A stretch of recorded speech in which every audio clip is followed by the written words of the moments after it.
Hey there guys, welcome back. So in today's video, I would specifically be talking about why I started writing my book at the age of 15, the backstory and all of that. So one of the most important things that contributes to me writing this book is that I belong to a family with no brothers. We are only three sisters. So I grew up listening to things, specifically relatives, uncles, saying things to my father like, why are you investing in your daughters? They're not going to pay you back. Why are you sending them to college? They're not going to pay you back. Just save all the money that you are spending on them for your old age, as they would not be there for you when you would grow old. So because of listening to those things, I grew up with this urge of doing something for my father so that I would be able to shut all of these people up who say that our daughter is a burden.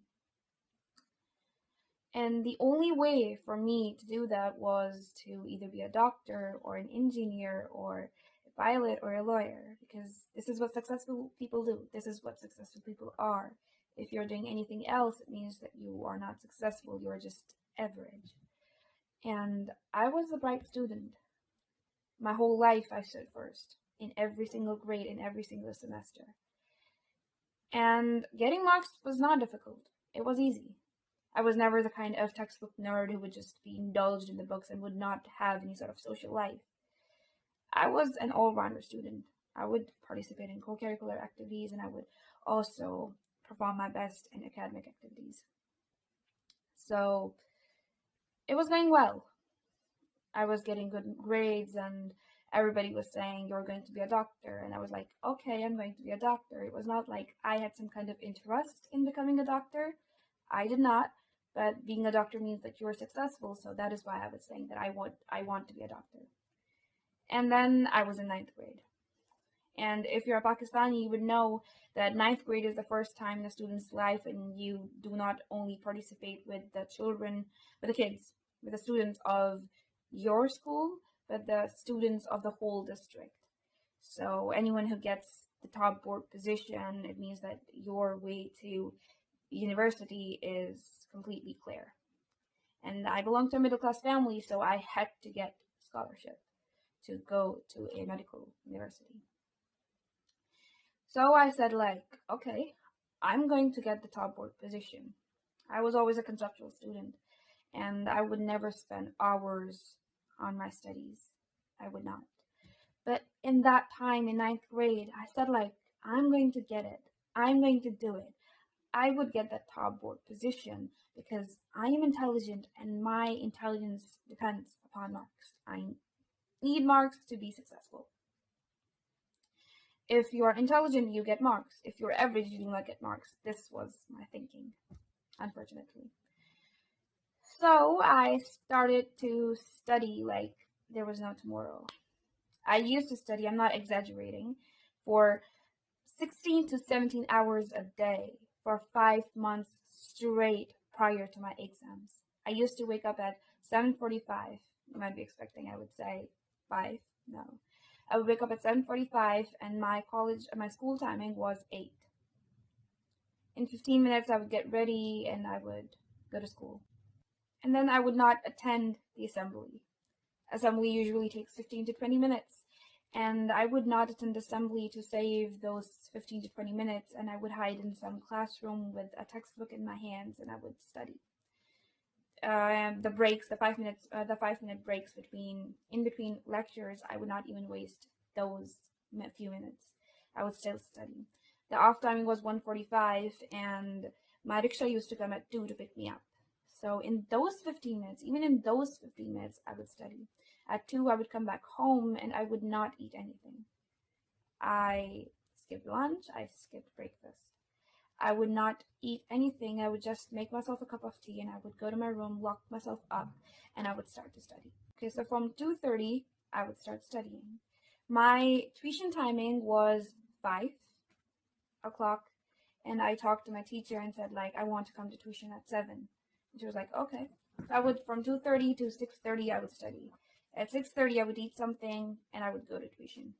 And I would stay there till 8:30, sometimes 9, and I would come back home and I would study again. Eat something, make myself a cup of tea, study again.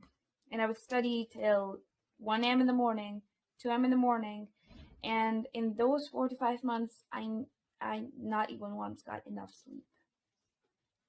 And my mental condition in those months was extremely poor. Extremely poor. I remember sitting in my room crying while solving maths problems at 2 a.m. in the morning and saying to myself, what if I would not be able to get good marks? I would not be intelligent then. What if I would not be able to do anything for my father? My heart filled with this fear for the future. I need marks. I need marks. My life is dependent upon these marks. I need to work hard. It is my way to success. There's no other way to be successful. And I used to write so much that my fingers were swollen. And my mental condition, I was not happy. My mental condition was extremely poor. Bullying at the same time was going on at school. I would talk about it in a separate video. And all of these things were happening at the same time. And I did not pray. One of my biggest mistakes, I would say, I did not pray, and it was a difficult time. And then the days of exams came, and I started to pray, as we students do. And in my prayers, I just asked for marks. I said, like, give me marks, give me marks, give me marks. Nothing other than that. I did not think, like, whether marks were good for me or not, what was good for me or not. But I did really well in all of the exams. I was fully confident. 3 months passed by, and I was already in 10th grade. And the big day came. And I got 455 marks out of 505. And you might be saying that these are good marks. A star, 90% marks. These are really good. But I did not even break the previous year's record of my school. That was 471 out of 505. And that was the worst day of my life. That whole week was the worst week of my life.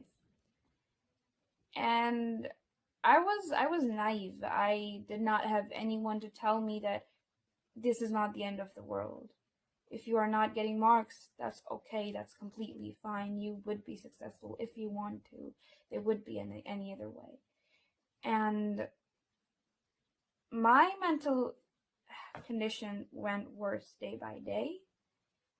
And I started to sleep at 8 p.m., sometimes 7:30. My hair started to shed, half of my head turned white. My mother was extremely worried. And I thought that I failed at life. This is what I thought. But luckily in those days I was like really interested in literature. What I used to do was I used to write explanation to the quotations of famous writers. I also avoided talking to my father because I thought that I disappointed him. But when he called me, he was smiling and he said, like, "Yeah, I've got such good marks. Why are you being ungrateful?" So I just said to myself, you cannot be a failure. It is too early to quit. And you do not need marks to be called intelligent, to be successful, to be smart. So I said, like, I would not be stuck in this forever. I would change it. I would change these things. I do not need my marks to call myself intelligent or worthy of success. I do not have an average brain even if I have average marks. That was one of the things that I made clear to myself. And I started to look at the world with a broader vision. And I started to ask myself that you said that you wanted to be a doctor, but why? You were in that competition of getting good marks, but why were you there in the first place? When you are a bright student, according to my experience, when you always stand first in your class and you are, the ace of the class, you study because in the beginning it is easy, but slowly as you grow up, you study not because you want to, but because you have to maintain this image of you that was created in the eyes of other people, because this is what is expected of you. So I said that I wanted to get the top board position. I was trying hard for it to some extent, but it was also expected of me. And I was thinking what others would think. And I said, like, they're not going to be there with me for my whole life. They're just going to forget after 2 or 3 days. And I never felt good when I was studying, but when I was writing, I felt good. And at that moment, I thought that I would be a failure, but life had more for me. And it was never like I had this dream of mine since childhood that I'm going to be a writer. I did not. I never thought that I would write a book consisting of 27 chapters about depression. I never thought that. And the idea just came out of the blue because I was extremely depressed. I thought that I was a failure. I thought that I would never be able to do anything for my father. And studying was not something that I wanted. Because whenever I used to study, even now, whenever I'm studying, I feel like I am investing in something that would have no outcome. But when I write, I feel like this is my thing. This is something of my own vision, and no one can take this away from me. So my heart said, write the book. So I did. It took me 2 years, 2 long years, to write this book. But I did. So even if you do not have good marks in your life, it does not mean that you are not going to be successful. I know there is always discrimination in educational institutes where you are always being compared with the bright students of your class, and you're called average. You're called average because of the marks you have. You are called like you have got an average brain, but it's not true. Your marks do not define you. Your marks do not make you intelligent or stupid. I've seen many students with the highest marks being extremely stupid, and many students with average or below average marks being extremely intelligent. And I know it would take a long while for our society to understand that and to give us the liberation of doing what we want instead of forcing us to be in this competition that we really do not want to be in. But you only have to convince yourself that your marks would not define you. And you have to look for what you want to do. I know at an early age, you really are confused. No one is there to guide you. No one is there to guide me. And I hope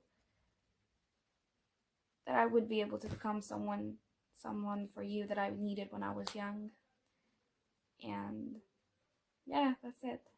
And thank you so much for subscribing to my channel. I gained 100 subscribers only because of the first video.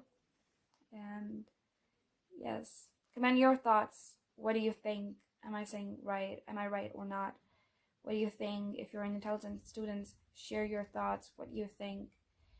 And share my video, subscribe, share me with your friends. And there's the big news. Follow me on Instagram. I would tell some of the news there. The link would be in the description. Yes, that's it. Khuda Hafiz.